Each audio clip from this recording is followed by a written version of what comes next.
जोहार साथियों, छठा विधानसभा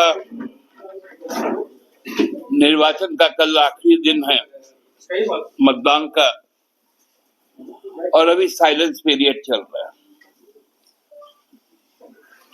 कायदे से इस साइलेंस पीरियड में हमको भी साइलेंट रहना था,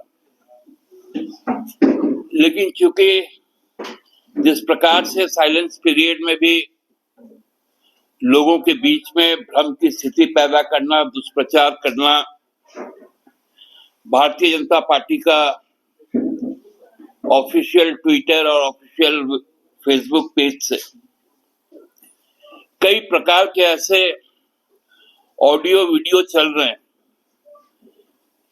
जो साइलेंस पीरियड का वायलेशन भी है, और हमने भी उसी को लेकर आज एक चिट्ठी जो है, अपनी जो आपत्ति है उसको दर्ज की है, और मुख्य चुनाव आयुक्त से यह मांग किया है कि जो आईटी एक्ट और मॉडल कोड ऑफ कंडक्ट का जो एक्ट, उसके तहत क्रिमिनल प्रोसीजर चलाया जाए। क्योंकि हम सबको ही जानते हैं इस चुनाव को जिस प्रकार से घृणा की भाषा बोलकर, खासकर आसाम के मुख्यमंत्री, उत्तर प्रदेश के मुख्यमंत्री ने जिस तरह का भाषा का प्रयोग किया, वो बहुत ही गंभीर है। केवल ये लोग भाषा से नहीं, काम से भी वही कर रहे हैं। कल आप लोगों ने नोटिस किया होगा,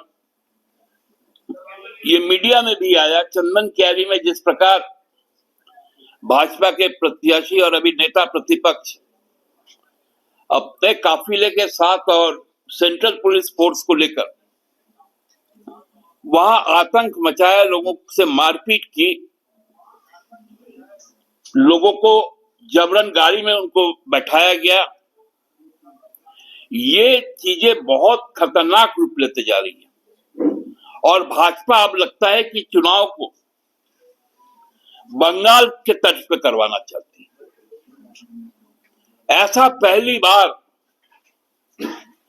ये आपसी कार्यकर्ताओं का जो सौहार्द बना हुआ रहता था, उसको तोड़ने का काम किया गया, भाजपा के द्वारा लगातार प्रोवोक किया गया।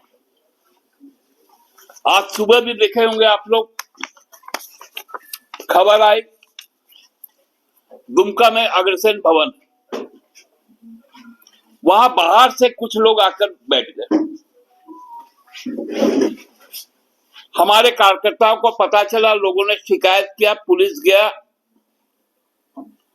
2 आदमी गिरफ्तार हुआ, बाकी सब भाग गए। एक धनबाद का सत्येंद्र सिंह, दूसरा विष्णु शर्मा, ये भागलपुर का, इन दोनों को डिटेन किया गया। 4 लाख से ज्यादा राशि पकड़ी गई। ये कौन सा तरीका है? क्या केवल model code of conduct Bhajpa के विपक्ष में जो भी पार्टियां काम करे उसी के लिए लागू है? भाजपा के लिए अलग नियम कानून है। चुनाव आयोग सोया हुआ है। बार बार हम लोग यहां से कंप्लेन भेज रहे हैं, संज्ञान तक नहीं लिया जाता।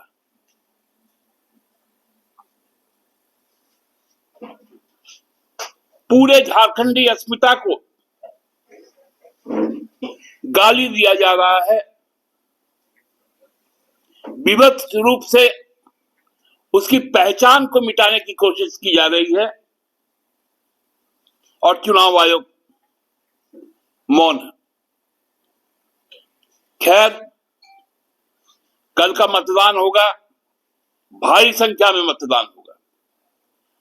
सभी लोग घर से निकले, और पूरे जो साजिश रचा गया था, इस साजिश के खिलाफ अपना वोट करें। क्योंकि अब हम लोगों ने एक नया नारा गढ़ा है। वो नारा है विकसित झारखंड, गढ़ने की परिकल्पना है। हेमंत के साथ खड़ी मैया शक्ति कल्पना है। धन्यवाद।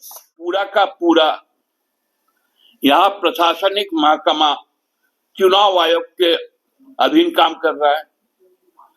हम लोगों ने महाराष्ट्र का डीजीपी हटाने को कहा था, आपने उनको हटाया नहीं।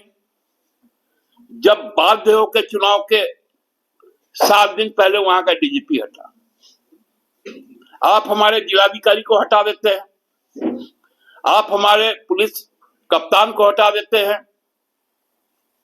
राज्य के पुलिस महानिदेशक को हटा देते हैं। आप ही का तो फरमान चल रहा है। आप जिसको चाहते जो कार्रवाई होना है सेंट्रल एजेंसी से, उसका एक आगाम ट्वीट आपके सांसद का आ जाता है।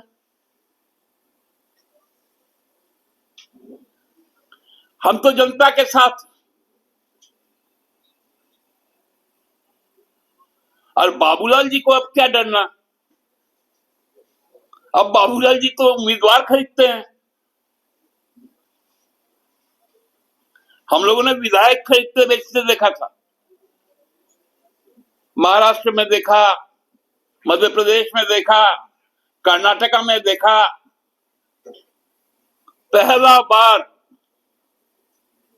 उम्मीदवार भी खरीदा जाता है,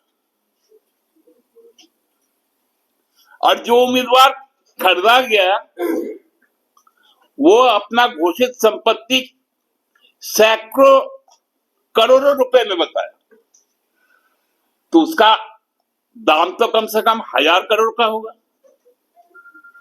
अब बाबूलाल जी बताए, धनबाद के चुनाव का जब हिसाब देंगे तो ये जो कई हजार करोड़ रुपए से जो कैंडिडेट खरीदे हैं, उसका दर्ज करेंगे कि नहीं अपने चुनावी खर्च में। सवाल तो बाबूलाल जी पे है। पर्यवेक्षक को चाहिए, जो अंकेक्षक है, ये एक्सपेंस का जो ऑब्जर्वर है, उसको निरंजन राय जी का जो खर्चा है अभी तक का चुनाव का, उसको भी ऐड कर देना चाहिए। उनको जो मिला होगा उसको भी ऐड कर देना चाहिए। उनको जो मानसिक प्रताड़ना हुई होगी उसका भी कंपेंसेशन ऐड हो जाना चाहिए। और बाबूलाल जी का खर्च, ये सारा मिला के कई 1000 करोड़ रुपए केवल एक विधानसभा का बाबूलाल जी के ऊपर में खर्च दिखना चाहिए। आप लोग भी तो मदद कर रहे हैं बाबूलाल को, यही तो झारखंड मुक्ति मोर्चा हिंदू और मुसलमान नहीं कर पाया। झारखंड मुक्ति मोर्चा मूलवासी और आदिवासी कर पाया। और हिंदू को लेकर किसने बयान दिया? योगी। आपने मदद यहाँ की ना, वहाँ पे जो वोट। अशोक जी, मैं आपको कहूं, ये प्रायोजित प्रश्न आपको जहां से मिला है उनको कह दीजिएगा आप पे इन्वेस्टमेंट बंद करें। मेरा मैं आपसे बहस नहीं कर रहा हूं। मेरा वहां अधिकृत उम्मीदवार निजामुद्दीन अंसारी है। हम चुनाव जीतने के लिए चुनाव लड़ रहे हैं। आप यादव और हिंदू और इस तरह का बात मत करें। ये पूरे पत्रकार फ्रेटर्निटी के लिए मेरा एक सलाह होगा, ऐसे सवालों को एंटरटेन होना आपके लिए शर्म की बात है। लेकिन आपके भी तो धन्यवाद। वो पत्रकारों से बातचीत कर रहे हैं। मैंने उसके लिए कल गिरिडीह में माफी मांग ली।